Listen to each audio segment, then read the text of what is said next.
Hello friends, history learning চ্যানেলে আপনাদের স্বাগত। আজকে আমি হিন্দু ইসলামী ও চিত্রশিল্প সম্পর্কে আলোচনা করব আজকের এই ভিডিওতে। শুরু করা যাক আজকের এই ভিডিও। ইসলাম ভারতে আসার সময় তার নিজস্ব ধর্ম, চিন্তাধারা ও সমাজ নিয়ে এসেছিল। ইসলামে সক্রিয়তা থাকার জন্য তা সহজে ভারতীয় সংস্কৃতির সঙ্গে মিলে যেতে পারেনি। তবে দীর্ঘকাল পাশাপাশি অবস্থানের ফলে হিন্দু মুসলমান উভয় সম্প্রদায়ের মধ্যে শিল্পের আদান প্রদান ঘটে।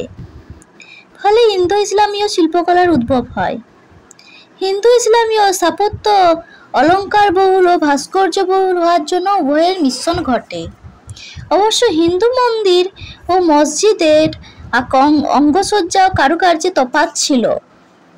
মুসলিমদের মসজিদে কোনো বিগ্রহ বা দেয়ালে কোনো পানির চিত্র দেখতে পাওয়া যায় না। মসজিদগুলি ফুল, লতাপাতা ইত্যাদি নকশা দিয়ে সাজানো হতো। অন্যদিকে হিন্দু বিগ্রহ থাকতো মন্দিরের দেয়ালে, গায়ে বিভিন্ন জীবজন্তুর মূর্তি ও পৌরাণিক কাহিনী চিত্রিত করা হতো।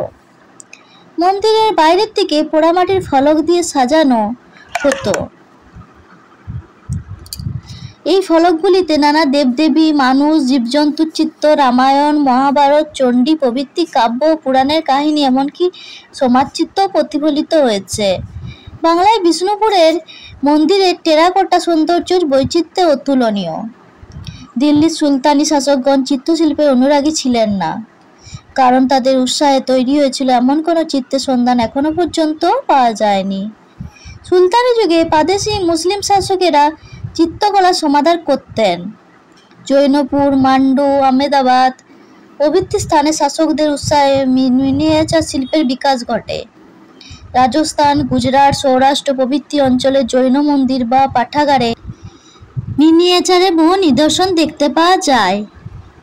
ত্রয়োদশ শতক থেকে গুজরাটে মিনিয়েচার চিত্রে উজ্জ্বল রং, যেমন গাঢ় লাল, নীল, সবুজ, হলুদ ইত্যাদি ব্যবহার করে চিত্রগুলিকে আকর্ষণীয় করা হয়। এক একটি বিষয়কে কেন্দ্র করে রাগমালা, চিত্রাবলী, পঞ্চাশিকা, মিগবত আঁকা হয়।